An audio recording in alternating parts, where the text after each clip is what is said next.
Definitely. All right, well, I'm going to go ahead and get started. Hi, everyone. Thank you so much for being here for the first event of the Amelia Earhart Summit. My name is Julia, and I am the president of Purdue Women Aerospace this year. So just a heads up before we get started that this meeting is being recorded. Please do not unmute yourself or turn on your video camera, as we want to keep the panelists at the forefront of this entire event.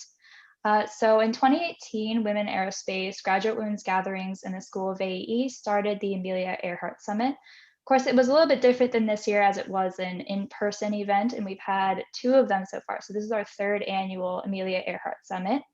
This year, the purpose of AES is to empower students through events focusing on diverse career paths and experiences from prominent members of the aerospace community, which is the focus of today's panel, the Introduction to Aerospace Careers Panel. So thank you so much to our panelists and our moderator, Rob, for being here today. I want to go ahead and introduce Rob. He is an associate editor and reporter with Popular Science. He loves to focus his writings on technology, different gadgets, and aerospace, and has written for a lot of great publications. So I want to go ahead and hand off our panel today for Rob.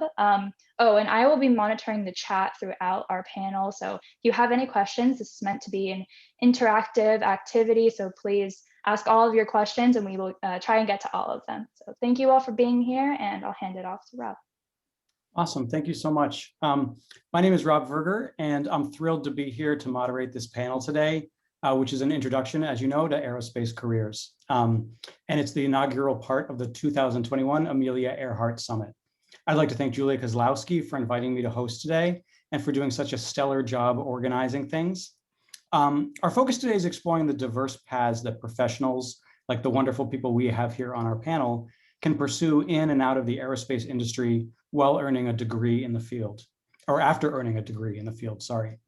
We might also get to explore the opposite question as well, which is the diverse types of degrees and professional backgrounds that people have who end up working in the aerospace sector. I'll start by telling you a little bit about myself. As Julie's already mentioned some, I'm a reporter and editor with Popular Science, where my absolute favorite topic to write about is aerospace and aviation. Whether it's interviewing a fighter pilot, speaking to an engineer who helped build the fighter jet in the first place, or talking to someone who maintains aircrafts, I'm always surprised by what a big and diverse field it is. There's a big difference between a rover on Mars and a commercial aircraft or a B-2 stealth bomber, but folks with degrees in the aerospace field helped make all of them happen. At least I'm pretty sure.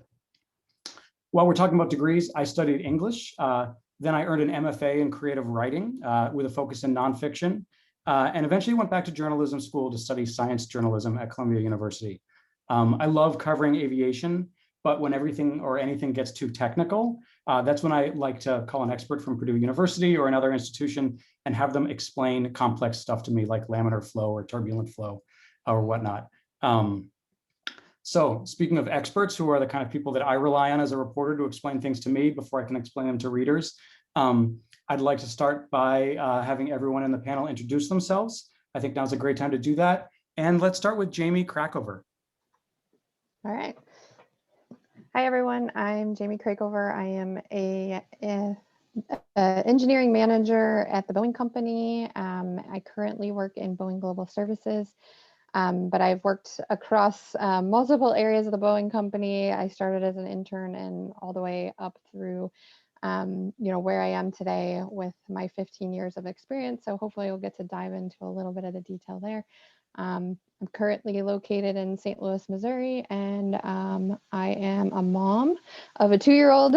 So if he barges in here at some point, I apologize, but that's part of the job too. And yeah, excited to talk here with all of you today. So awesome. Thank you so much. And let's move on to Tim O'Brien. Thanks, Rob. Hi, everybody. My name is Tim. I'm a 1988 graduate of the Aero-Astro program at Purdue, and I worked in aviation for a couple of years, but ultimately found my way into manufacturing and then into the technology business where I am today. I've been with Microsoft for coming up on 18 years, where my focus is on primarily on advocacy for ethical use of tech, primarily on AI, but technology broadly. Awesome. Thanks so much, Tim. And Vidya Vishwanathan. Hello, everyone. So I'm like, I think everyone on the panel here, I'm still a student. So I'm still a PhD student at Virginia Tech. I also went to Virginia Tech for my undergrad. I graduated with my aerospace engineering degree in 2018 and decided that, I wasn't ready to be a real adult yet. So I decided to go to grad school and I'm still here. And I focus my research on the study of high Reynolds number turbulent boundary layers over rough and smooth surfaces. So I'm looking at how the flow progresses using optical diagnostics. Awesome. Awesome. And Louis Grosswald. Yeah, hey, Louis Grosswald here. I, got started once upon a time out of George Washington University's Space Policy Institute, where I did my master's program. So I'm one of those non-traditionals that pursued an aerospace career because that has just always been my passion my whole life. I was able to do that work and work at the National Academy of Sciences, which oversees things like the decadal surveys, which help outline future scientific questions, objectives, and destinations and missions that various NASA programs should be doing. I got to spend some time on the Senate Science and Space Subcommittee as well after being a study director at the academies. Just joined up with Lockheed Martin this past summer, back in August, after spending over 3 years with CU Boulder's Aerospace Engineering Department. So Vidya, I just got to say, you're still a student. Being a PhD student is a full-time job. And so please don't diminish yourself or your status, because pursuing that track is major, and I'm sure we're going to elucidate a lot of that path as well. But I just worked with grad students in the aerospace department, so I really appreciate all the work that goes into undergrad, master's, and PhD programs. Now with Lockheed supporting our government affairs for the civil space portfolio, so I get to work with NASA and NOAA and help represent our civil space line of business, commercial civil space within the DC area. Thanks. Awesome. Thank you so much for those introductions. I'm going to start by asking a variety of questions to our panelists, and we'll hear what they have to say. And towards the end of the program tonight, I'll turn things over to the audience to ask any questions that they might have in chat. Julia will be monitoring those, and so we'll hopefully give everybody a chance who has a question to ask. I want to start by asking about the degrees that you all got and how that led to your kind of current position or your current career. How did necessarily getting an aerospace degree or kind of becoming a part of the aerospace community affect you as an engineer or researcher? Because I realize some people have kind of a diverse array of backgrounds academically and professionally and are kind of now in diverse different places. So if you could talk a little bit, each of you, about kind of the arc of your career, that would be really wonderful. And I thought I'd speak with Tim because your arc seems especially interesting to me. Yeah, it's the road less traveled. I think I was predisposed to engineering school when I was in high school. I was slow to learn math. I didn't learn to add fractions until I was in junior high. The next thing you know, I'm solving differential equations like 4 years later. So that's how I wound up at Purdue. And I've always loved aviation and engineering. And it was a little bit far afield for me after a couple of years at Boeing working in wing structures. I was on 767, 747 wing bucks, and I got into the 777 program because of it was the first paperless airplane in Boeing's history. Everything was on Mylars before then. So I got really into computers, computer-aided manufacturing, technology generally. Technology is applied to modern manufacturing. But when I was at Purdue, I did not take accounting and finance. When you make your way through engineering courses and you have a break for an elective, at least I take sociology and psych. So I went to business school to learn everything that I didn't learn in engineering school. And I went to Northwestern. I got into Kellogg and I attended Kellogg at night while I was working full-time living in Chicago. And this was in the mid 90s where the internet kind of bubble was starting to swell. Chicago is not a place where you saw a lot of technology. One of the things I've learned looking back is that people tend to invest money the way they made it. And so Chicago in the Midwest is a place with a lot of people and ideas, but they're not the kind of investors that want to invest in early stage companies. It's a very old money town, a lot of manufacturing, a lot of finance. So I left Chicago and went back to where I grew up here in Seattle, and started a company, cratered it, started another company, cratered it. .com bubble imploded in 1999, 2000. Start a third company in the wake of that. That went the distance, but then 9/11 happened. So it's a anyway, being in Seattle, very tech vibrant place. That's how I wound up at Microsoft. And the more I spent time there working on entanglements between technology and policy, the more the law started to intrude upon how we think about technology's impact on people and society. And I'd put off law school for 20 years. Northwestern offered a JD MBA program. I said, no way am I going to be in night school for 7 years. And so I bit the bullet a couple of years ago and enrolled in law school, where I'm a law student right now. I finish up in about 4 months. I'm looking at the calendar right now, ready to be done. So I will have a law degree at about 90, 120 days from now. Wow. Congratulations. Thank you. All right, Jamie, if you don't mind talking us through a little bit about the relationship between your degrees and where you ended up, that'd be great. Yeah, so my love of space started really early. I think like a lot of, or many aerospace engineers, I wanted to be an astronaut for a really long time. And as I got older, I realized that astronauts have good eyesight and they have to be physically fit, and I don't like to run. So, you know, I always tell people if I'm running, you should probably be running too, because I'm running from something like zombies or, you know.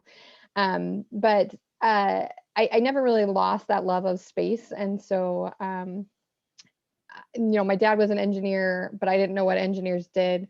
And so my mom encouraged me to look at engineering because I was strong in math and science growing up. And smart woman that she was, signed me up for a summer program, a week-long program where I got to learn about engineering. And they took me into a lab and put a steel rod in a tension test and pulled on it till it broke. And I was like, that is the coolest thing ever. I want to break things for a living. And so that's how I got into engineering.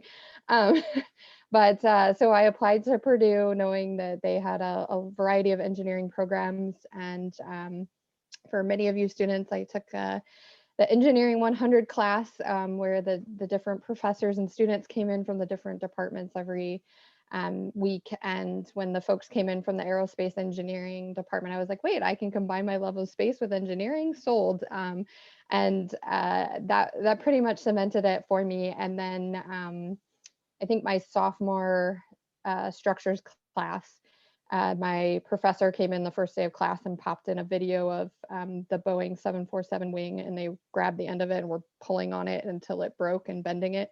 And I was like, again, we're breaking things. Like, this is what I want to do for a living. So so that's really what cemented me in engineering and structures, was I wanted to break things. And so when I started, you know, looking at my emphasis in my degrees while I was at Purdue, structures was definitely my #1 choice. And then, you know, focused on dynamics and controls as well as a minor. And then when I started applying to positions at Boeing, I was applying for structures positions. I got hired on as an intern working on the KC-135. Which is really cool. I got to apply a lot of the things that I learned in class. It was all paper. So, you know, everything that I'd done in class that was handwritten and exactly the same thing. So I felt right at home. And that was really cool. And then, you know, went on, finished my undergrad at Purdue in 2004. Like Vidya mentioned earlier, did not want to grow up, so went straight through to grad school at WashU here in St. Louis. And then in 2006, joined Boeing full-time as a composites and structures engineer. So that was kind of my path. Awesome. Intentionally breaking things, I will always find fascinating. Absolutely. And important. And Louis, I'd love to hear about your background in terms of your degrees and where you've ended up.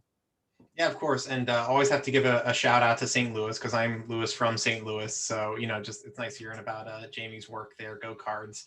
And also, if you didn't hear before, this is the heat shield from the Perseverance landing that happened on February 18th as it was dropping away after it had entered the atmosphere, because that was part of the aeroshell that Lockheed Martin built. But I have always been into space exploration, space sciences, just like Jamie, since I was really young.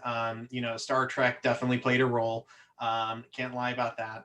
But it wasn't until college that dedicated opportunities I became aware of that maybe I can get involved in this field, even though I'm not an engineer. I was still always reading trade publications. I was kind of the go-to space resource in my friends and family network, like what's happening. And, that's been the case since I was like 9. But I had a huge chunk of time my senior year of college, of undergrad, because I also did my undergrad at George Washington University and my graduate at George Washington University. I didn't intend to do that, but I discovered the National Space Society my senior year. I had this huge chunk of time between morning and evening classes, and I figured, all right, this is the last chance you'll ever have to do unpaid work and get away with it. And so let's do something that is squarely in what I'm passionate about. So I discovered the National Space Society. They hired me on, at the time, George Whitesides, who's now the director, president of Virgin Galactic. He was the executive director of this organization. So this was a while ago. But that really opened my eyes to this entire other world of space policy and all of the actors and stakeholders that are involved in figuring out what the nation's civil space program should be doing. That led to my discovering the Science and Technology Policy Program at George Washington, the Space Policy Institute. I started that program, and then I started interning at the National Academy of Sciences with their Space Studies Board at the same time. So it was just nonstop space. And I really love that because, I love doing the research. I loved really getting to know the subject matter more. And maybe that's because I feel like I'm always trying to compensate for not being an aerospace engineer in this field, but always trying to make sure that you know what the conversation is about. They kept me on at the academies. I kept showing up and they didn't tell me to go away. So they hired me on, eventually made me a study director, and an opportunity arose to work at the Senate. And, that was a chance to go from, here's what we think you should do, to being in a position saying, okay, we can actually turn some of this stuff into law, maybe.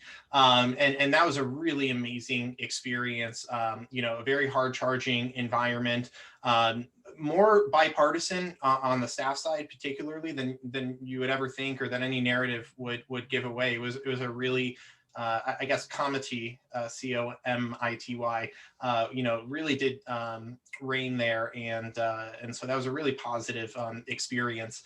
And, then at CU Boulder, so kind of going from government and academia, that was a chance to lead on kind of the communication marketing skills that I picked up after working at the Senate. I took what I call a space Rumspringa in Brooklyn while I was working for New York University. I had learned how to write legislation, but I wanted more skills that could be applied outside of the Beltway.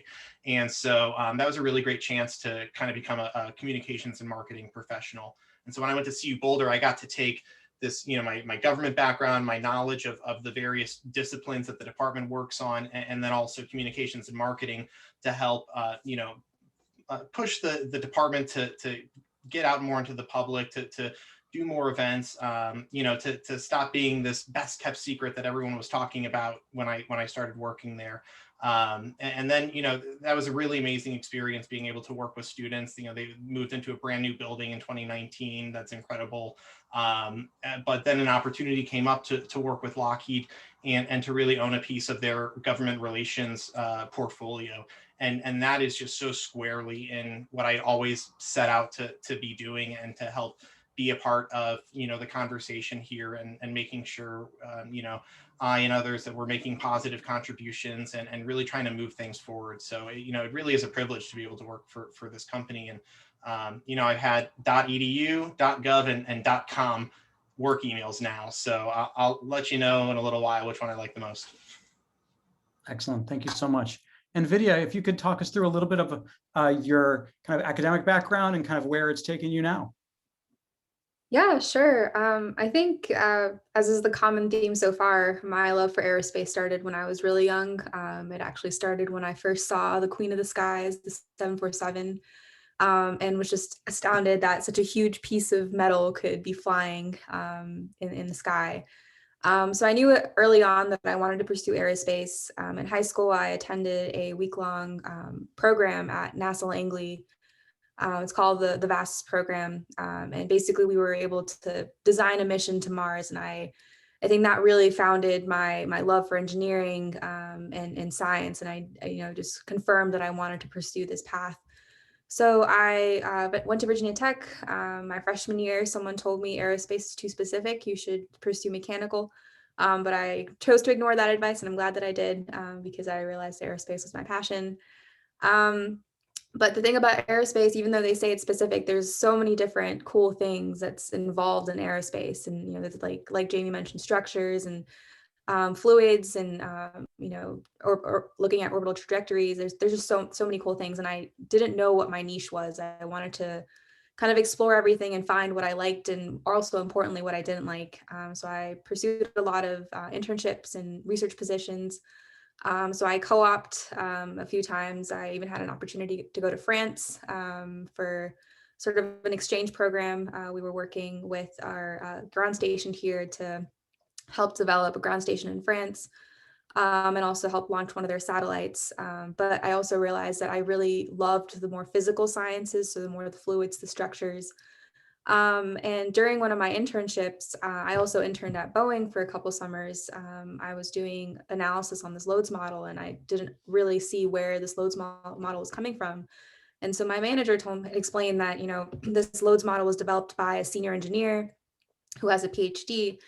And that's when I realized I would want to, eventually want to become that engineer that was developing these models. So that's sort of where my interest in pursuing a higher education came from. So I went back to school. I found my current advisor, who I really respect, and I loved the research that he was doing in fluids. And so I decided to stay on with him for a master's. And as many advisors will do, they kind of pull you into the PhD route. So I decided, I really enjoy the work that I'm doing. I like the balance of, so I'm an experimentalist. So I like the balance of planning, sitting at my desk, analyzing the data, and then, having the rest of my time actually on my hands and feet, working with really expensive instruments. So I decided to pursue a direct PhD, so not even go through the master's program. But I think through this process of pursuing different fields within the aerospace, I realized that I really liked the technical and the hands-on side of the field, and that I really liked the colorful aspects of fluids. So, Excellent, thank you. So wonderful to hear 3 of our different panelists all mention the Boeing 747, an aircraft that I keep a model of here on my desk. We've got wing boxes and all that. That's wonderful. And also to hear a lot of people just speak about their love of the field. And I think that's a great starting point. And that's certainly how I feel about aviation and aerospace as well. One thing I've noticed from my own career as a journalist and from hearing some of you and speaking with other professionals is that career paths aren't always linear, and that they can be more like a lattice or can kind of develop and grow in unexpected ways that are very different from the way we might have imagined. And so I'd like to ask each of you what your advice might be for students who might be kind of coming up at the beginning of their careers, in terms of keeping in mind what what an unconventional career might look like, or keeping in mind staying open to different kind of routes as they present themselves based on you've got an idea of what you want to do, you end up doing something a little bit different. That everybody's career path in a way these days is unconventional, it seems to me. And so I thought I'd start with you, Vidya, again, since just to vary up the order, in terms of any advice you have for students on this theme. Yeah, I think something that really stuck with me when I was an undergrad was someone told me it's equally important to find what you love as is finding what you don't like. And so I quickly learned that, like I mentioned, I prefer the more physical sciences. So I did my semester in France in satellite communications, and I commend anyone who can do that, but that's just not how my mind works. And so I realized that that's not something that I wanted to pursue. I have a passion for space. I did my concentration in undergrad in spacecraft design, but right now I actually do quite opposite. I do very low speed stuff, but all of the techniques that I'm learning right now can be applied to that sort of analysis. So I would recommend, if you have the opportunities to pursue internships and research in fields that you might not even think that you enjoy, try it out to, just to make sure, because one of the reasons why I even chose to become an experimentalist and why I realized that I like working with my hands or the hands-on aspect is in undergrad, I did a co-op with GE, and my first rotation, I was put in a manufacturing position. And I'll have to admit, I was a little bit disappointed because all of my peers were in this, really cool design positions, and they were going to design these engines. And I was, it felt like I was on the factory floor, working in the weeds. And at the end of the co-op, I absolutely loved it. It was my favorite internship ever because I was actually with the engines, working with my hands, interacting with the technicians on the floor and learning what they were doing. And they were actually building what was theorized in a model. And so that sort of completely changed my perception 180 of, I don't want to sit at my desk the whole day and, work on a I mean, I like that balance of being able to work on the technical side and also working with my hands. So I think that really changed my perception. And so I definitely recommend try something that you don't think you like, just to be sure that you don't like it, because you have the luxury in school to kind of, try it out for a few months. And if you don't like it, you can move on to something else. But once you go into a real job, you have less of that flexibility. So take advantage of that. Absolutely. All right, Tim, I'd love to hear what your advice might be in terms of following an unconventional path and thoughts to pass on to people who are kind of perhaps at the beginning of their careers. Well, my path is pretty unconventional. It would really be two pieces of advice. One would be don't confuse passion, being passionate for something, with being good at it. In other words, if you can find something that you're passionate about and you can earn a living and be successful doing that, great. You should absolutely do that. You would be in the minority. A lot of people, certainly early in career people, get commencement speeches and things like this. And the commencement speech is usually delivered by some successful billionaire that says, follow your passion. And this person made their money in aluminum or steel or textiles or some other, nobody's sitting around high school saying I have a passion for aluminum. That's just the path that it took them. So rather than saying, allowing passion to guide whatever it is you do, my advice would be find what you're good at. And if you're good at something and you like doing it and people are willing to pay you for that, and you're willing to pay you more money and promote you and advance your career, it opens up opportunities to get to some sort of thing where you have a passion for it, or you develop a passion that you didn't know that you had. My passion is for World War II history and bicycle racing. I can earn a living doing neither of those things. So, but I'm good at the things that I do, and I've made a successful career out of it. The second thing would be just to control what you can control.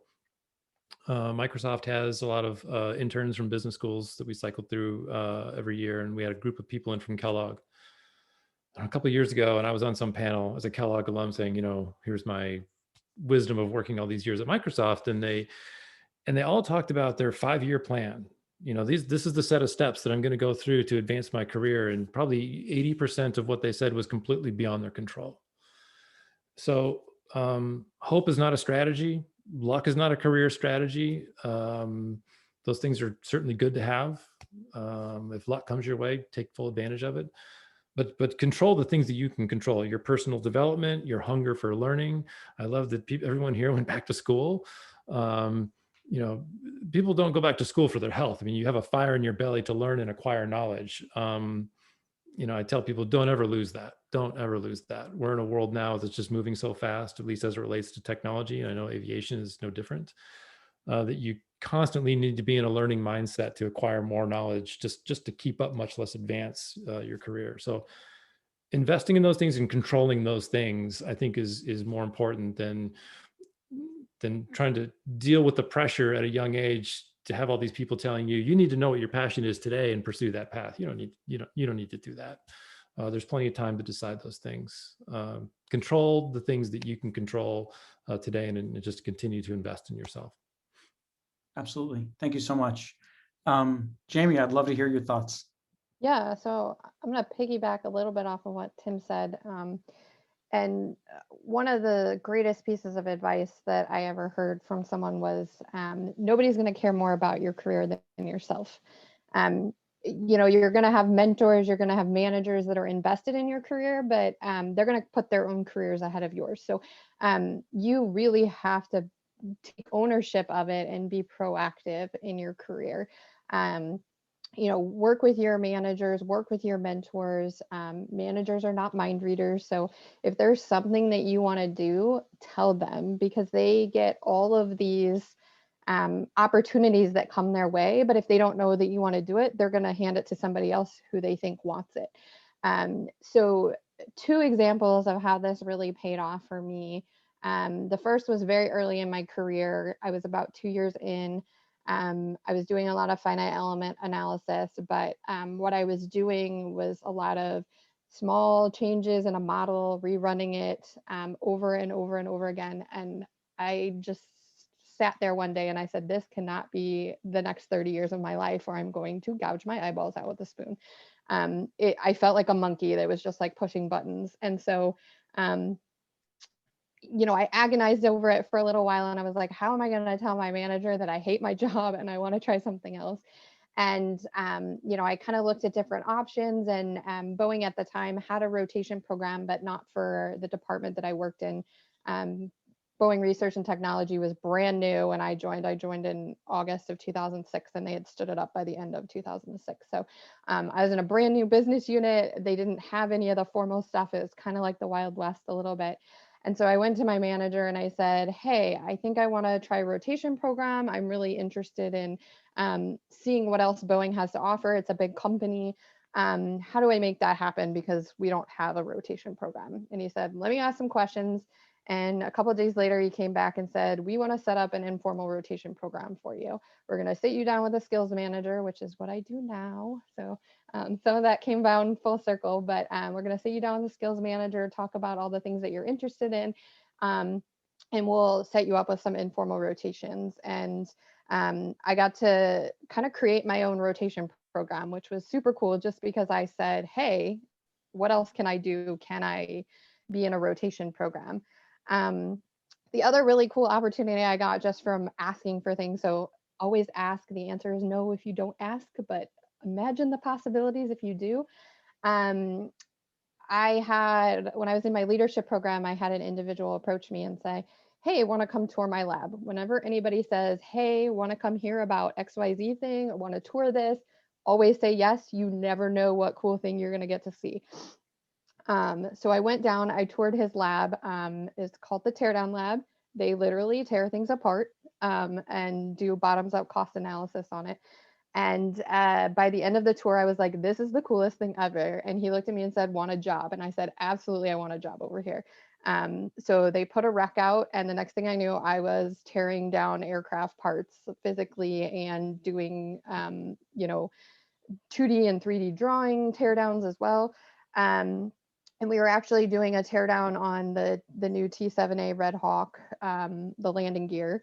And we had 2D drawings from the 70s, and I am a very visual person, and I was having a really hard time picturing what this looked like in real life. And so I looked at, I said to the engineer, I said, is there any way we can go see this? And this was when there was 2 prototypes, and they were not letting anybody in to see it really. And he goes, yeah, let me see what I can do. And the next thing I knew, I was laying on the floor underneath the T-7A staring at landing gear for like 2 hours. So again, coolest things can happen. Always, always ask, because the answer is no if you do not. Excellent. Thanks so much. And the T-7 is such an exciting aircraft. I'm glad you mentioned it. I had exactly the same thing happen, by the way. Sorry? I had exactly the same thing happen. I was asked to make a change to a part. I couldn't figure it out. And they said, well, just go look at it. And they pulled the access port off the bottom of the fuel tank, and you crawl up into the fuel tank, and I'm inside a 747 fuel tank with a flashlight looking for this thing. So I don't know, it was brought back a memory. It was a long time ago, but it's super cool that you did that, Jamie, because yeah, the exact same experience. Amazing. Lewis, I'd love to hear what advice you might have for folks on the same theme. Yeah, sure. I can't disagree with anything I've heard so far. And, you know, what Jamie just said about telling people what you're interested in. I would like to very much reemphasize that. If you don't get outside of your head, no one's going to know. And you know, how can they help you if they don't know where you're looking, what you're interested in?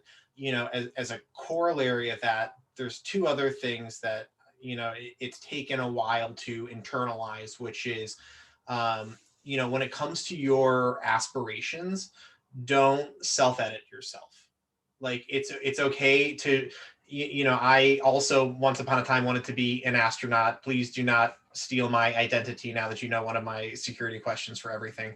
But you know, when I realized what I think my path could be, I was able to start articulating that with friends, with folks in at GW, to figure out that path into the graduate program at George Washington University, because my undergrad was in international affairs, right? Like, you know, you can, you know, what does that have to do with space? Actually, a lot, but it doesn't have to be around space if you don't want it to. And I was able to find opportunities where I could build space into my undergrad curriculum.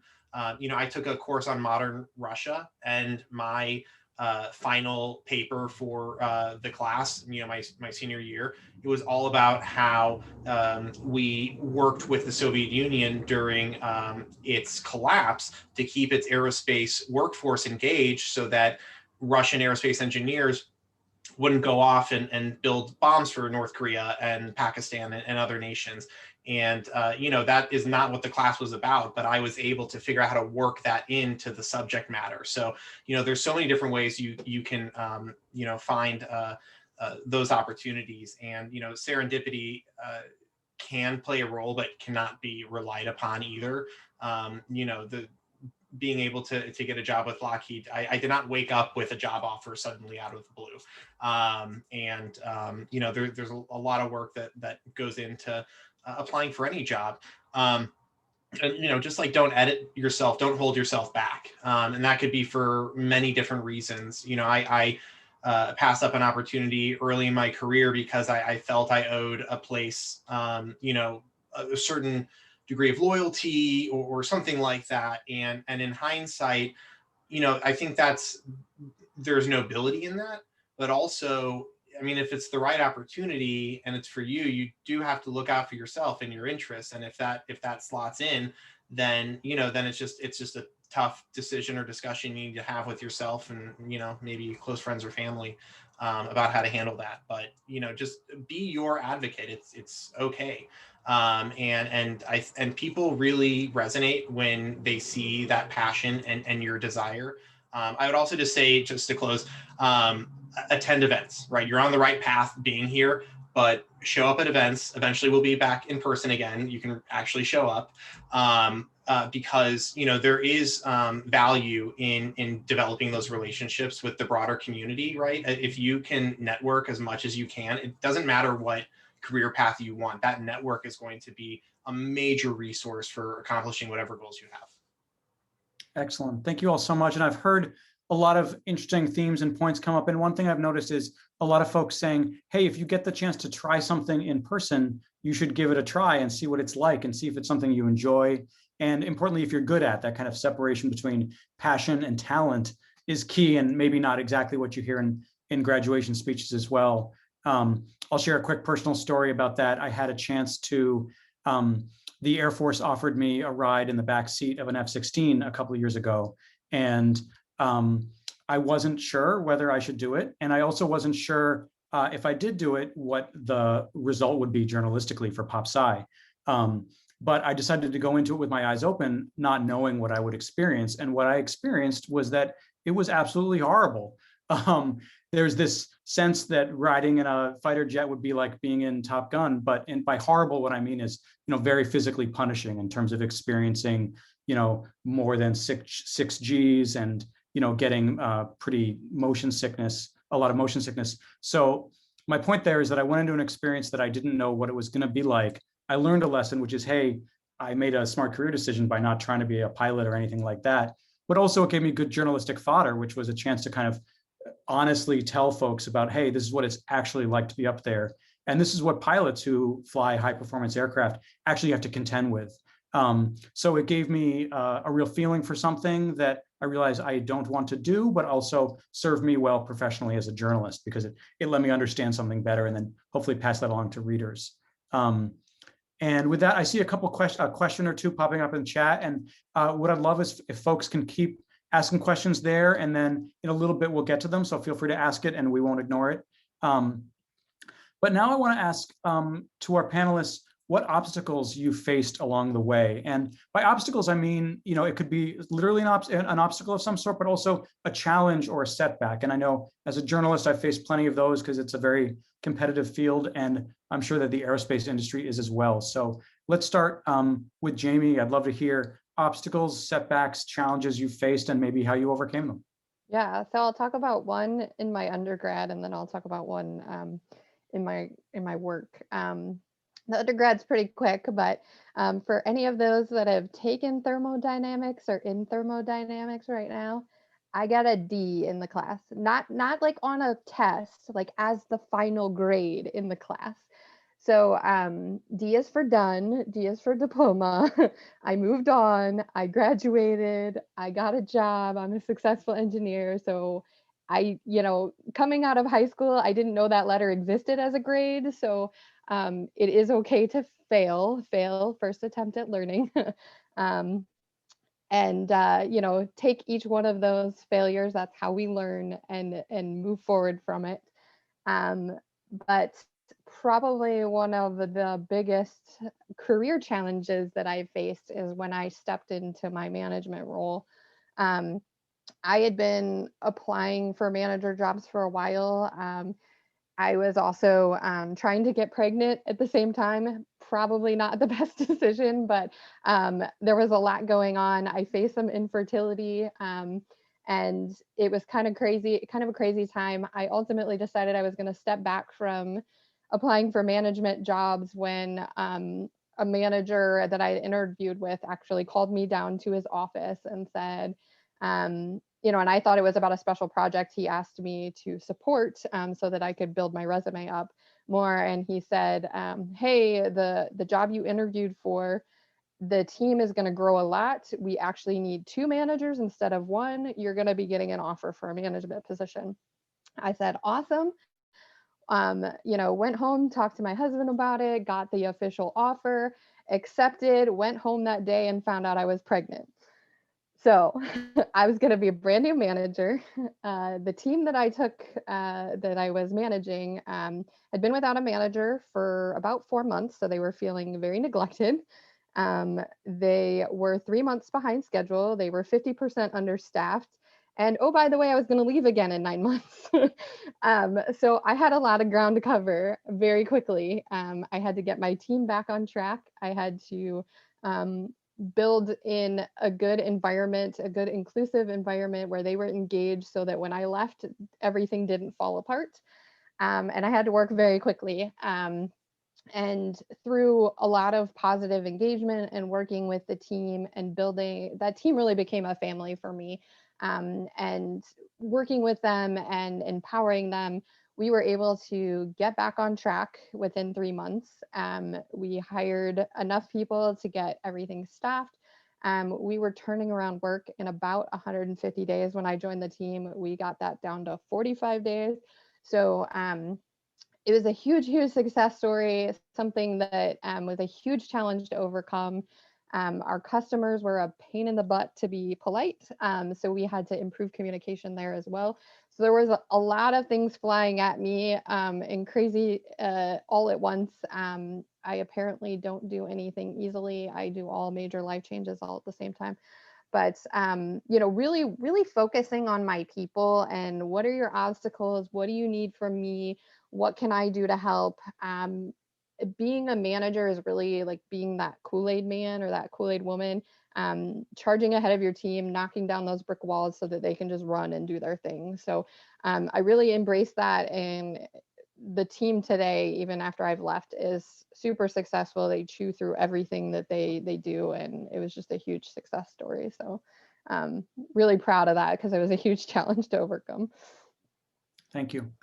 Louis, I'd love to hear your thoughts on obstacles, challenges, setbacks. Yeah, a little bit similar to Jamie. So, one way that I think about career paths is kind of this winding that goes on. And so you get a new job and you're heading back in a new direction, and then suddenly it goes again. You're in a new job, and there's a lot of change that comes with that, and a lot of adapting you have to do on the fly. And I also struggled at first, when I had my first team that I was able to manage at a previous workplace. Really learning how to be that resource, and how to be ahead of the team to tackle those issues, while also dealing with an entirely new career and building a new skill set. So all this is happening at once, and you just have to remind yourself. I can't tell you enough. Breathing, believe it or not, can help you in moments. Just stopping and taking a breath, like a deep breath, and like that actually is really major, and very helpful in that immediate post graduate life there, just dealing with all the newness of everything. But you also have to have faith in yourself. I think we all can be a challenge and a barrier to ourselves. We have to talk about that so we can process it out of our system, and acknowledge that, and say, maybe I'm just being completely irrational here, and I don't have all of these issues. This is all in my head. And then, when you actually enunciate that with some folks, you'll learn, yes, everything is in your head, and you are actually excelling at what you've been doing. So don't be too hard on yourself. We're all our toughest critics. You just have to come at these challenges from the perspective that you're capable of change, you're capable of learning. And I think we as an aerospace community are really trying to foster that kind of judgment-free dialogue where we can talk about these tough issues. Excellent. Thank you. Vidya, I'd love to hear, well, I'm sure we'd all love to hear any challenges, setbacks you faced and how you overcame them. Sure. I'm going to go way back to my undergrad. So my freshman year, I decided, I knew I wanted to be an engineer, but I basically knew how to use a screwdriver. And I quickly learned, someone pointed out that I actually didn't. So I came in with this sort of this fear that I wasn't meant to be an engineer. I didn't know, I was surrounded by these people who were like, oh, I built a car when I was 4, or I took apart a computer when I was 2, and I knew how to draw a circle, and that was about it.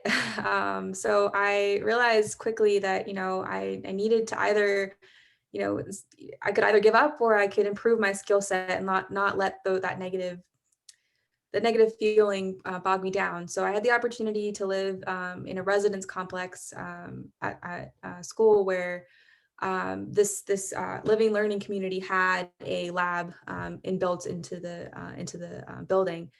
And so I took the opportunity to go down and learn as much as I could about the different manufacturing processes and different machinery. So we had a laser cutter in this lab. And the very first day I went in, the person who gave me the tutorial, I tried to write as much as I could, and you had to take a test at the end of it. And I didn't understand what was going on, so I failed the test. But I came back the next week. I tried to look it up online. I tried to, I attended the tutorial again, and then I passed the test. And within the year, I was proficient enough that I was providing the trainings for that, for the laser cutter and for the 3D printer. So it was just more of I just had to get the training. I had to receive the training to be able to, show that I could do it. And I had this fear that, I was just the stereotypical woman who couldn't, use the tools.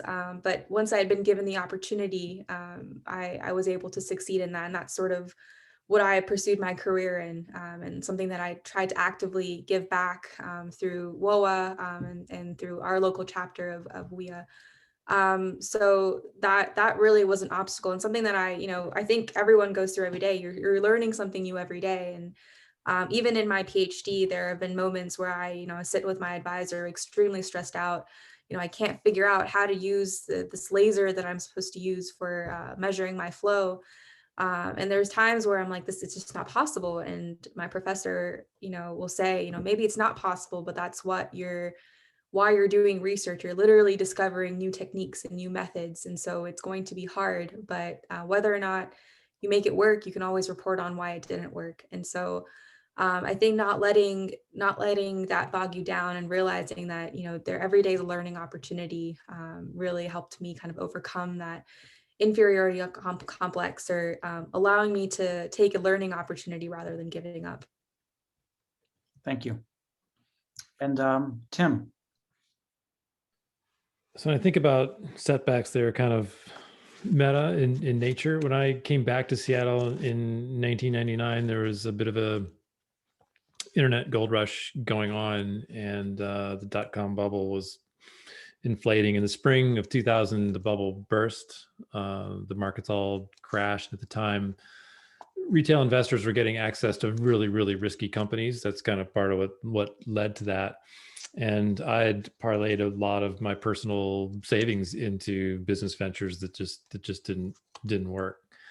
So it was early in 2000. I was probably a week away or a month away from cracking open a retirement account to pay bills. We'd lost everything. We were just broke. 2 kids under the age of 2. I mean, all that stuff. I met up with some researchers at University of Washington, the computer science department. They formed a company. I joined them as employee number 5, and things started inching up again as Seattle, tech hubs like Seattle and Silicon Valley were recovering from this disaster. The streets of Seattle were littered with just busted companies and out of work tech people. And things were going actually pretty well that business through the first year or so. We were looking at our second round of financing. In September of 2001, we were about to close on the Series B, and then September 11th happened. And the lead investor on the second round calls the next day and said, yeah, we're that term sheet's off the table. Here's a new one, and your valuation has been cut in half. So that company's undercapitalized. We ended up getting acquired about a year after that because we just couldn't raise money. And all the acquiring company wanted the IP. So they're like, here's the door, you're out again. And so that was, people ask me, do you have any regrets about all the startup shenanigans? And I don't, because I learned a lot about how venture capital works, how private equity works. I would never be a founder I would never do a startup again unless I was a founder. They're the only ones who get paid, turns out. And I just developed some battle scars over the course of those years. And and I ended up at Microsoft in the summer of 2003. Lewis had said earlier, like, don't underinvest in your network now, thinking, oh, I'll do it later, or I'll catch up to it later. Because those connections come in handy at the times that you can't foresee now. You don't know these black swans are going to happen. But when they do, they come in handy. So Lewis's advice here is super solid. That turned out to be the thing that got me into Microsoft later that summer, and the rest is history from that standpoint. Excellent. Thank you so much. And it can be vulnerable to kind of talk about obstacles and failures along the way. And I really appreciate you sharing them. And the theme I've heard come up is persistence and perseverance, like the name of the rover that's on Mars right now. As a journalist, I've had stories, just to share for a moment, I've had stories that I've worked hard on as a freelancer that never saw the light of day after working on them for months, or a pitch that I worked on hard that an editor rejected and said, nope, don't do that story. And that happens, and it can be soul crushing in the moment. And I think you just have to kind of pick yourself up and keep going. And maybe eventually you even look back and you're like, actually, that editor was right. So you can learn from it. And if you don't give up, then that's ideal.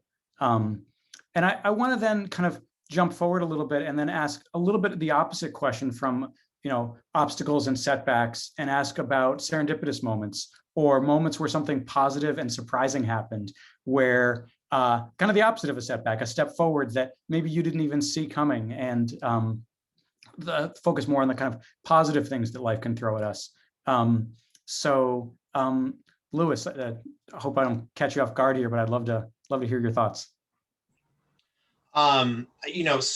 Some of my work the opportunity to even apply, have on occasion been serendipitous, and those forced me to ask hard questions of myself and the change that might come with all of that. But I have been fortunate to have maybe two big opportunities come before me, and one with the Senate, that was a friend of one party recommending me to someone of another party that, oh, this person might be good for you to work with. You should at least have a call with them. And I didn't know that had happened at the time, but I had become friends with this person working on the Hill. And so when an opportunity came up, they were able to think about me. So that was, really exciting when that happened. And that was just one of those things like, gonna take a pay cut and run with it. Let's do it. But that was really great. I also just back on challenges and obstacles, I can't say that it that this is always the case, obviously, but when I first came out to my parents once upon a time, and told them I was gay, my mom's first reaction was, "What about your career?" And and I kind of hold that and laugh at that now. But I think we also have to recognize that that's not necessarily universal yet. And so say that with that in reflection there. But I think some of those opportunities, but then also there have been opportunities to be involved with the community, just outside, right? Like there's your professional world, but there are other things that you can do outside of your immediate day job. And maybe it's about World War II history, or maybe it's you volunteering as an usher, or providing programmatic help for a future space symposium in Colorado Springs, right? They give free opportunities for students and young professionals to get involved, or an event in DC. Those are the kinds of opportunities that can pay very long-term dividends, and maybe even short-term dividends, because you are seen by senior members of the community. So, when I was working at the National Space Society a long time ago, I got to put on the International Space Development Conference with the organization. That's like their big annual event, and that was a crucible of its own, because major events is a huge component of the aerospace community, right? We have aerospace engineers here, computer scientists. I'm kind of that political engineer, and so I look out for those opportunities that I can make a contribution from that perspective. Excellent. Thank you so much. Jamie, let's jump to you in terms of serendipitous moments, positive moments, the kind of the opposite of the obstacle. Yeah, so I am a huge introvert. I think I'm like 95% I on the MBTI scale. So I'm one of those people that used to walk into a room, and if there were people, I would beeline for the emptiest table in the room. And I was like that until a few years ago when I went through my leadership program. And that for me was so transformative. It built me up, gave me so much confidence. They provided a safe space for me to fail, but I was surrounded by so many people that wouldn't even let me fail. So I could try so many things that were just outside the box. And they had the equivalent of TED Talks in this organization, and basically standing up for like 15 minutes and no notes, no podium, no nothing. You just talk. And literally my worst nightmare. I hate public speaking. And I got up there and I did it, and it was awesome, and literally the coolest experience, because growing up, I used to stare at the note cards, couldn't make eye contact, voice would shake, knees shake. And so really overcoming that, I felt like I could do anything. And going through that program really helped me find my passion for helping others and for developing other people, which is how I ended up in the role that I'm in now, which is very much supporting people's development and hiring and all those kinds of things. So I get a huge kick out of helping others find where they want to go and what they want to do with their careers, and mentoring others and all of those kinds of things, which was a huge surprise to me as a huge introvert, that I really enjoyed the people side of things, because usually I'm like, don't talk to me, I'm gonna go sit in the corner now. So a huge shock, but a very positive one for my career. Thank you so much. Tim, I'd love to hear your thoughts. This is so interesting. I'm 85% introvert on the Myers-Briggs INTJ thing. And, you know, I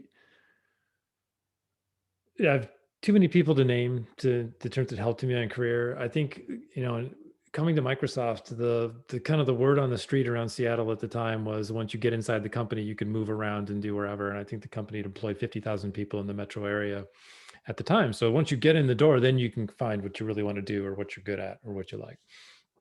Because quite often you'll meet these 20-year Microsoft veterans who will tell you about the 9 jobs that they've had.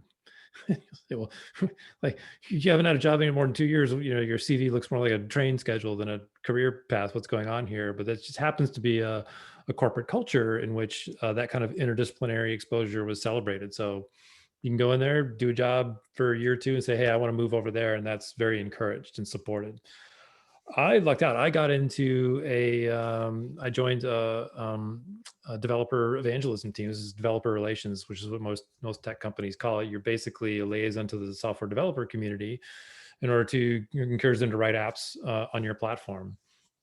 And not only I did that for 10 years, and nobody at Microsoft stays in one job for 10 years, but I loved it.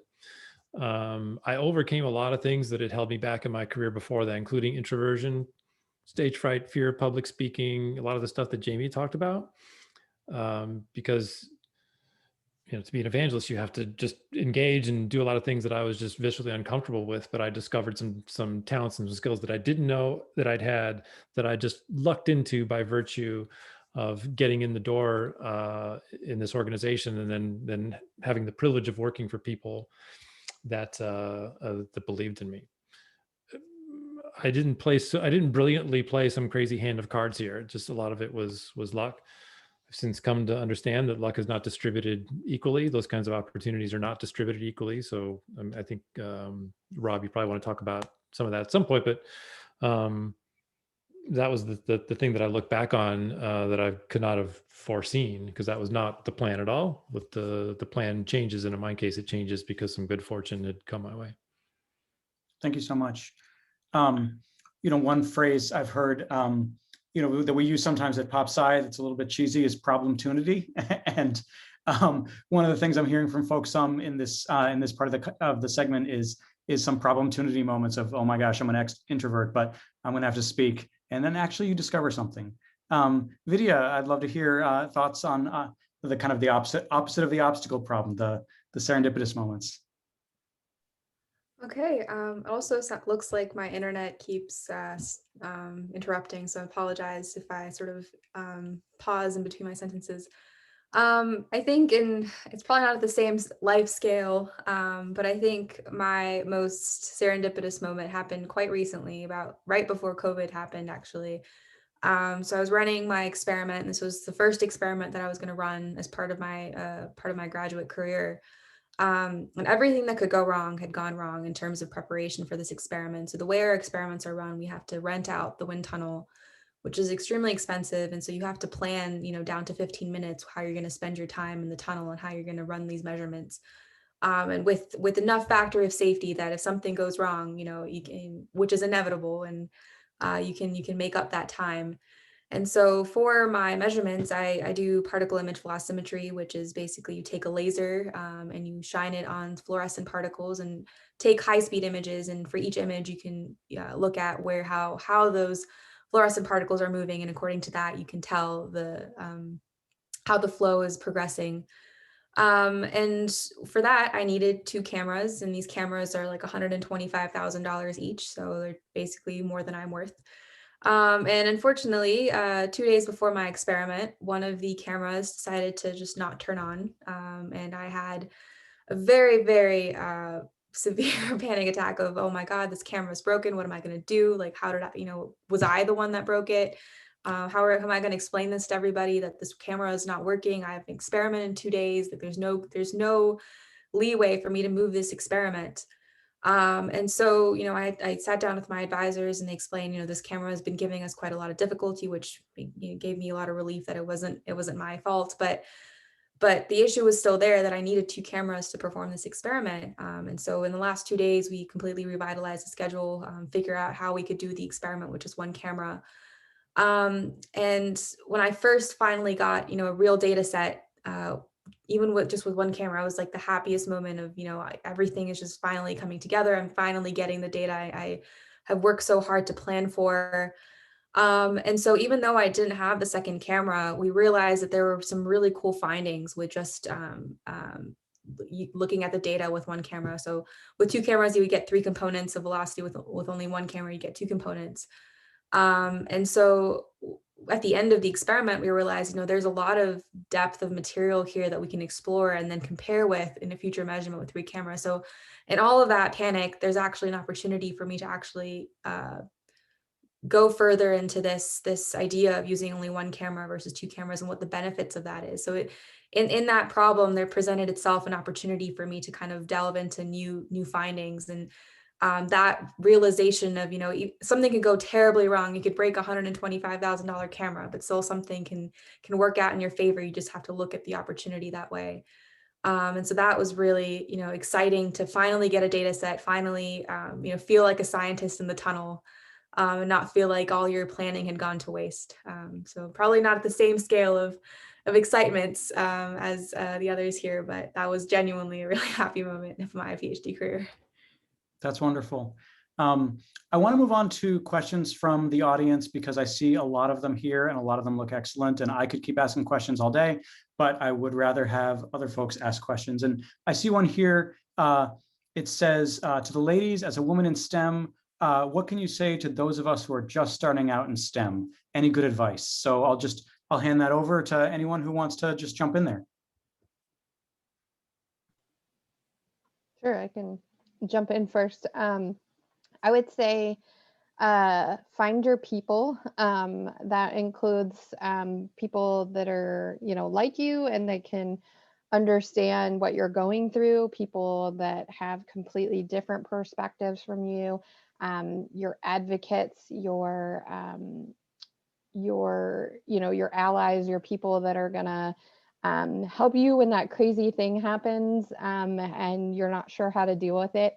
Going back to what Tim said about the network, those are the people that you don't know when you're going to need them, but at some point in your career, you'll have to go back to them and ask for advice or ask for their input. And when I first came back from my maternity leave, I had a boss that was asking me a lot of questions about why I needed to take vacation again so soon after being out of the office, and what was my schedule going to be like now that I was back in the office. And all valid questions for a manager to ask his employee, but not things that he asked me when I first took the job, and not things to my knowledge that he was asking of his other managers. So, I was kind of in this weird spot of what do I do? And so, I had some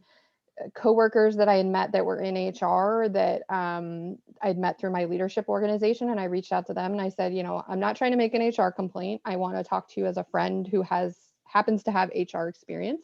What is your take on this? And then I reached out to an old mentor who is male, and I said, hey, I want a male perspective on this. How do I handle this situation and what do I do? And he actually gave me the best advice. He said, when somebody is questioning how much time or energy you're putting into something, it's not really about how much time you're putting in. You need to reframe the question into, well, what do you think I should be doing that I'm not getting done? And then it takes it away from what you're not doing or what they think you're not doing, or what all those questions that are kind of in that gray area of where it's not really an HR issue, but kind of is. It takes all the muddy out of that and puts it right back into a concrete, what do you need me to do that I'm not doing? And what can I do to, what actionable things can I do to do better? So yeah, find your people. Excellent. Thank you. Video, would you like to jump in? Yeah, sure. I think Jamie gave really good advice there. I can only add to that. But I think one of the things that many women in STEM kind of experience is this sort of stereotype of, okay, this person is a woman in engineering, and I definitely advocate for that. But I'm also an engineer by trade first, so I would like for that to be recognized. And so, on countless times during meetings, you'll have an idea, and you're either, you might be spoken over, or someone might come up with the same idea and be like, I just said that. So definitely don't feel afraid to say, oh, that's a really great contribution, or, contribution to something that I've already said. And don't feel afraid to take credit for something that you've done, because it is your work, and your work is definitely valid. And you shouldn't shy away from that. Something that one of my mentors at Boeing actually told me, and I think I really valued, is I think, at least I have this tendency to always apologize. So I'm sorry for, even apologizing for them, on their behalf. So instead of saying I'm sorry, you can always say, thank you for being on time, or thank you for taking the time to be with me here today, rather than I'm sorry for taking your time, or, try to spin it in a way that's not deprecating to your values, because, you should feel valued, and express that to everyone else as well. So, if you're feeling bogged down, make your position known, so that, you're valued as an engineer by trade, or scientist, or whatever position that you're in. Mhm. Yeah, Excellent. the strong language is important. The I think, I believe, get rid of it. You either you know it or you don't. Excellent. Thank you so much. Hearing a lot about the importance of community and mentorship and the chance to ping ideas off of people. I want to move on to a question from Bill Crosley, Professor Bill Crosley. Are there things you would have liked a faculty member to tell you about your career path or career paths before you graduated? Or did a faculty member tell you something that you hope today's students are hearing? So any kind of good things you've heard, or you heard from professors or faculty members along the way that you're glad you heard, or things that you wish you'd heard that you hope that other folks can hear now. I'll let any panelists kind of jump in there if you want to chime in with a thought you have, or else I can call on somebody randomly. Sorry, Vidya, if you had something, please go ahead. Oh no, sorry, I just hadn't unmuted myself. You can go first, and I'll go after that. One thing from a non-traditional career path is that, even though I'm not an engineer, the engineering, the physics still matter and still must be known to a certain degree. You need to have a basic understanding of your rocket equation and all of that, and how all the systems work, because if you're going to be fighting for certain policy, a certain direction of a program or something like that, you have to understand what all the potential implications are, what all of the constraints of the system are. And so you really do have to stretch yourself, outside of your comfort zone. And I think as something that applies to all career paths, something that I've learned, if you feel uncomfortable in your job, in a way by which I mean, you are unsure of yourself, you're unsure of your ability to meet a new task or a new skill, that is common across all areas, and you just have to push through those feelings to overcome that. And one thing that's been also very helpful, and it's taken a long time to learn, again, this can apply across many different paths, is perfection is the enemy of the good, because it can really get you stuck on something. And the first time my boss, when I was an intern, told me that, I was like, what are you talking about? That is crazy. But it took me a while to realize that, good is still good enough. And that, we work in a very iterative field, whether it's engineering or more on the, maybe people side, political engineering like me. So you're going to have all those voices around you, and you practice that sounding board right now in your undergrad or grad programs as you then, transition out into new teams as you join the workforce. Other folks, things that you wish you'd heard from mentors and faculty members along the way, or things that you didn't hear, or things you heard that you're glad you heard, or things that you didn't hear and you wish you heard and maybe wish that folks here today could hear as well. I guess I'll go next. So I actually got some really good advice from my current advisor. And that was when I started the PhD program. And so, as I mentioned, I had done spacecraft design as my undergraduate concentration. And so the project that I was going to work on was very low speed. It was funded by the Navy, which is typically associated with ocean fluids. And so at the time, I was like, this is the exact opposite of space. Why am I doing this research? And so he sort of explained to me that career paths are not very linear. And so the skill sets that you acquire from this experience can be applied to many different applications. And so that sort of perception really changed my mindset on this, and explained to me that even though I wanted to pursue the spacecraft design, excuse me, I can apply the optical diagnostics and the training that I received now towards that ultimate goal to pursue the spacecraft design aspect. And so I think the perception that career paths are not linear was really, really helpful to me.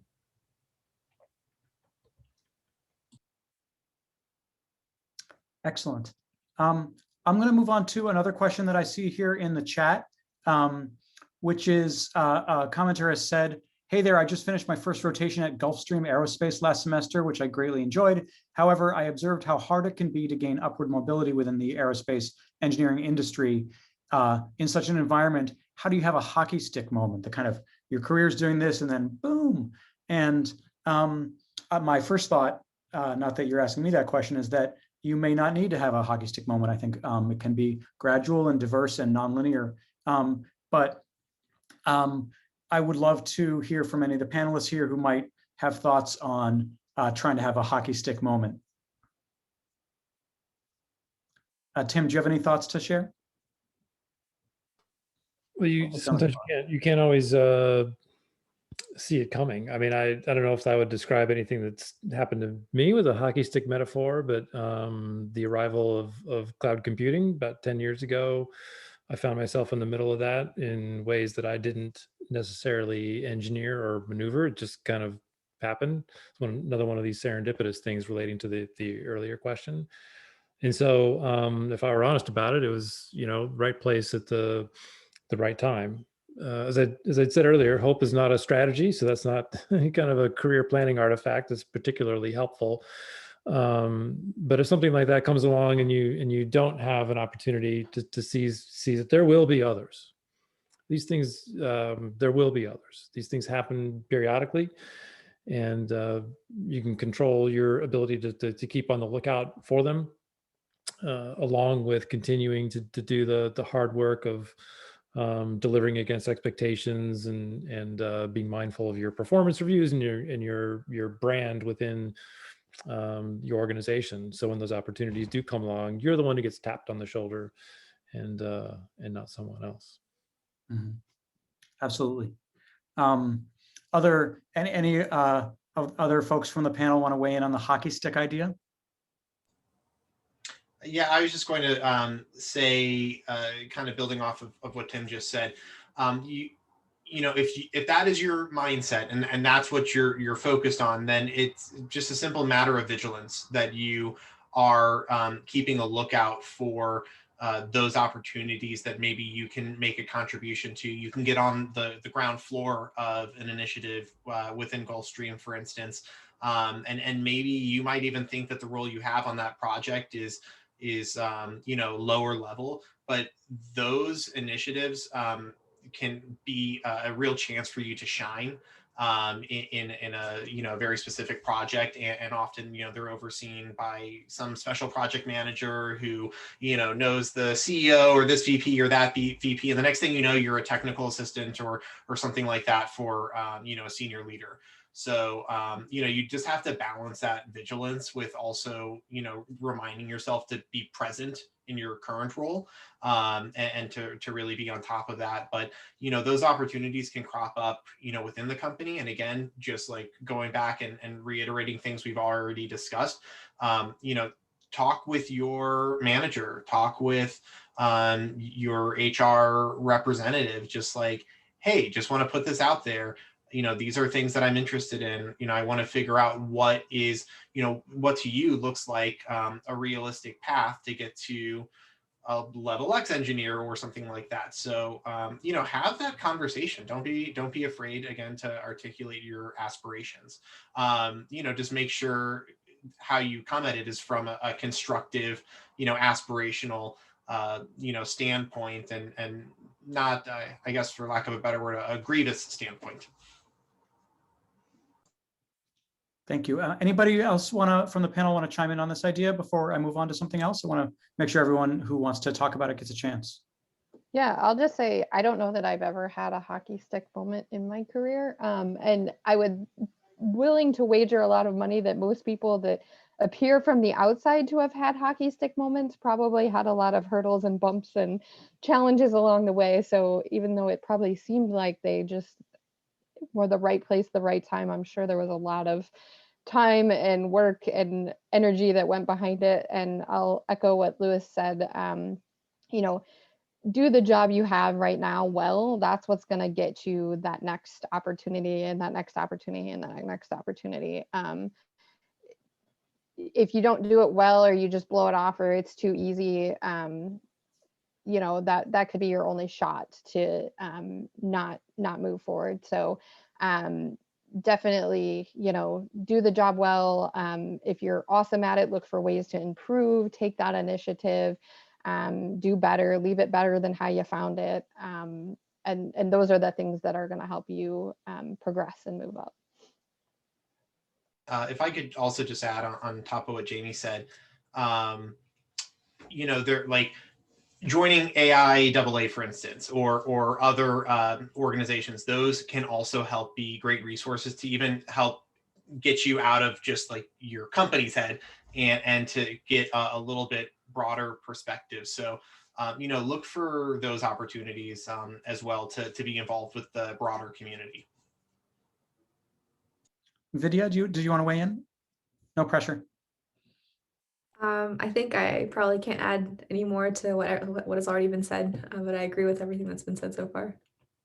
For sure. And I want to echo something that Jamie said that I thought was excellent in terms of, from the outside, someone who looks like they've suddenly had a hockey stick moment may have been tirelessly working at what they've been doing for a decade. And they've been getting slowly better and better and better at it. Suddenly there's a moment where everything gets noticed, but that didn't usually come out of nowhere. It came from usually kind of quiet, persistent work.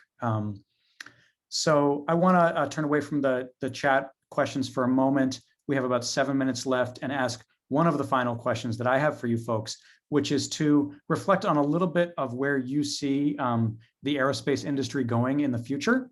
Speaking of hockey stick moments and going upwards, what do you see that the future holds for aerospace and engineering, kind of from as you see it? From how I see it as a journalist, I see themes of autonomy coming up a lot, and uncrewed vessels coming up a lot, in terms of airplanes that fly themselves and make their own decisions. Things like that are what I hear a lot of. That's by no means the only path to the future, but it's one thing that I've been seeing. So I'd be curious to hear from each panelist quickly, since we have about 6 minutes left, what each of you see as the future being for your field. And let's start with Tim. I tend to think about this through just engineering and STEM broadly. One of the things, and I've talked to Professor Crossley about this before, that I wish there'd been more ethics in engineering kind of mainstreamed into the course curriculum.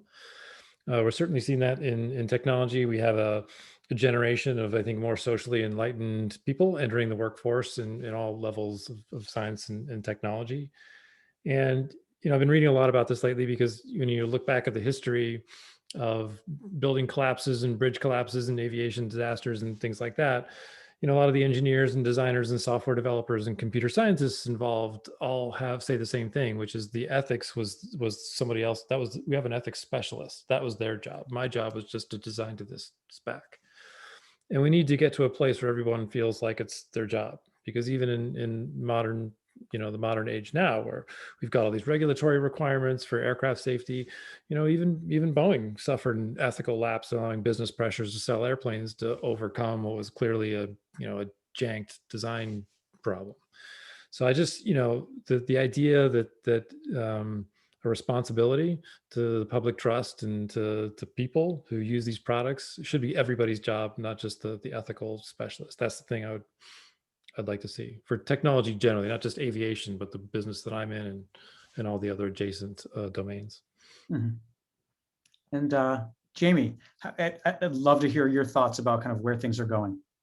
Yeah, I mean, I think aerospace has a lot of cool stuff coming. I mean, we're going to go back to the moon. We're going to go to Mars with people. Who knows what's going to happen with smaller aircraft. Maybe one day you'll be able to take the equivalent of an airplane Uber, stepping out your front door and going, thousands of miles away.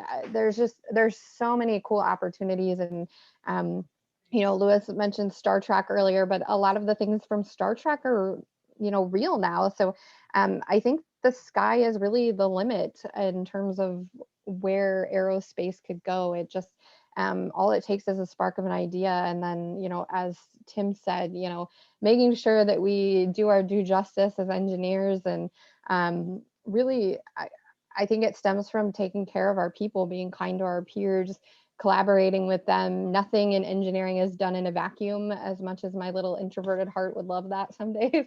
But getting out there and working together and making awesome stuff happen. Excellent. And Lewis, what are your thoughts and predictions for the future? Jamie, I was really excited to hear you talk about air taxis and kind of doing kind of Uber type things. And that's another thing that I see a lot of is electrification of small aircraft, which I think is really exciting when it comes to things like fighting climate change and urban air mobility. So yeah, on that note, Lewis, what do you think? Well, having been a driver in the DC area, the New York City metro region, in Colorado, I am all for autonomous vehicles taking over everything. So the sooner humans drive less, the safer and saner we'll all be. Jamie mentioned we're going back to the moon. Yes, we are. And, the Artemis 1 launch is coming up within the next year. And that's a really major milestone for human deep space exploration.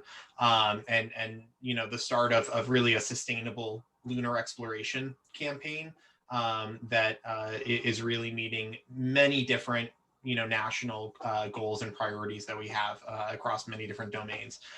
So I'm looking forward to that happening right behind me here. This is, Perseverance is the first leg of a Mars sample return campaign. That's very exciting as well, playing out over many years. Aerospace engineering, though, I think is a trend. With all due respect to all of the engineering disciplines, none is more interdisciplinary than aerospace. None relies on tying together all of the other disciplines than aerospace. And so we're going to continue seeing an acceleration of that trend, I think. So many computer scientists and electrical engineers, joining the aerospace ranks and putting those skills to use in that context. As Tim mentioned previously with some design, moving from paper Mylar to CAD and ones and zeros, that's only going to become more sophisticated as we add augmented reality systems to our design processes. That's already happening with Lockheed. It's even happening to some degree at universities too, being able to use commercial off-the-shelf VR technology. And I think that VR AR component is going to also start encroaching on our lives more and more in the coming decade, whether it's, you know, a holographic targeted ad as you walk down a street, kind of, you know, if you've seen Minority Report, I don't think there's anything that's too out there with the future of some of that. You know, hopefully we can put it to better use than just marketing. I'm all about the holodeck. Yeah, I can't wait for that to happen. Matter energy conversion, not holding my breath, but, you know, fingers crossed. Excellent. And Vidya, I'd love to know your thoughts on what the future holds for this industry. Yeah, I think I definitely agree with what Tim, Jamie, and Lewis said, and especially what Lewis said with regards to the interdisciplinary push for our field. I think now more than ever, we're seeing more of this interaction between within just, you know, fluids and structures, and you know, looking at air taxis and all that. All the minds that go into that is not specific to a specific. Is not specific to a certain field. It's kind of a conglomeration of looking at different fields working together. At least from my perspective as well, where we have this push of, you know, we want to look at more simulations and how to reduce costs of experimenting and trying to improve these models. So I think we're definitely trying to push more towards the simulation side and how we can take the experimental knowledge that we have towards reducing costs for improving models. So I think definitely the interdisciplinary in the sense of, you know, the physical sciences, but also within, you know, job careers where computers and experimentalists are working hand in hand to improve how technologies improved as we go into the future age of aerospace. So definitely the interdisciplinary aspect is key in the future. Excellent. I think that those are such great points to finish up today on, kind of looking towards the future and talking about the holodeck that we all want. And it's now 8:02. So any questions that we didn't get to, you know, I'll turn it over to Julia in a second, but just as I sign off, I wanted to say my email address is in my Twitter bio. Feel free to contact me or tweet at me, and there's a lot to talk about on this topic that we didn't get to cover tonight, although I think we got to cover a lot of great stuff. So I'll stop talking and turn it over to Julia, and just really want to thank you so much to the panelists for sharing all your thoughts. I learned a lot tonight, and I hope that everybody else did too. Thank you, Rob. Thank you. Thank you, everyone. Oh, sorry. Go ahead, Lewis. Nope, just saying thanks, and you know, we also should recognize the role that Rob and journalists play in our field as well, because so much of what we do comes from public support. Jamie, Tim, Vidya, any final thoughts? No, just echoing Lou's comments. Well done, Rob. Very much enjoyed it. Thank you. It's been a pleasure. It's been a lot of fun. Thank you, Rob. Thank you, Jamie, Tim, Lewis, Vidya, all of you for being here. I thought this was a fantastic panel. Like Rob said, we didn't get to some of the questions, but I will be sending all of them to the panelists post-panel. And then this is going to be recorded and put on our YouTube channel. So hopefully I'll put those answers to the questions either in the description box or in a comment. So thank you all for being here. Thank you to the participants, and Rob, awesome job, seriously, with moderating the panel. So thank you all for taking your time, and I wish you a great rest of your month of March during the Amelia Earhart Summit. We have events every Tuesday and Thursday, so our next event is this Thursday. So make sure to register. Thank you so much. Have a great summit. Thank you. Bye. Thank you. Good night.